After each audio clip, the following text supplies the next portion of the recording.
হয়, তাহলে ফারেনহাইট স্কেলের তাপমাত্রা কত হবে? তাহলে আমরা কোন সেলসিয়াস দেওয়া আছে এবং ফারেনহাইট বের করব, তাহলে আমরা কোন দুটো ইউজ করব বাবা? এই দুটো ইউজ করব, ঠিক না? তাহলে আমরা জানি লিখবো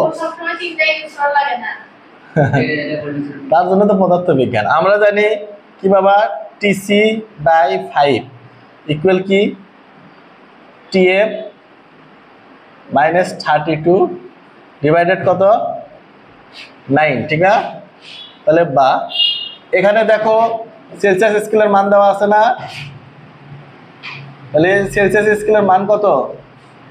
40 ডিগ্রি সেন্টিগ্রেড। তাহলে আমার বের করতে বলছে কি বাবা, ফারেনহাইট স্কেলে তাপমাত্রা হোয়াট, তাহলে কত এটা 40 ডিগ্রি সেন্টিগ্রেড ডিভাইডেড কত 5 ইকুয়াল কি টিএফ মাইনাস 32 ডিগ্রি ডিভাইডেড 9। তাহলে বা দেখো আড়াআড়ি গুণ করব, টিএফ বাই করবো, তাহলে এই দিকে আড়াআড়ি আগে গুণ করব, তাহলে কি হচ্ছে 5 টিএফ, ঠিক না?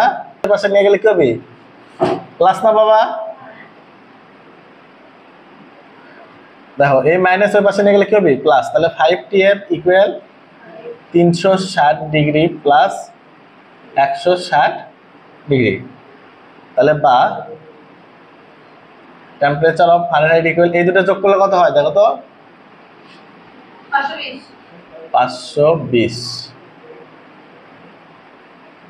তাহলে এই 5 এর সাথে গুণ আছে, এই পাশে কি হবে বাবা? ভাগ হবে। তাহলে কত ডিগ্রি ফারেনহাইট হচ্ছে?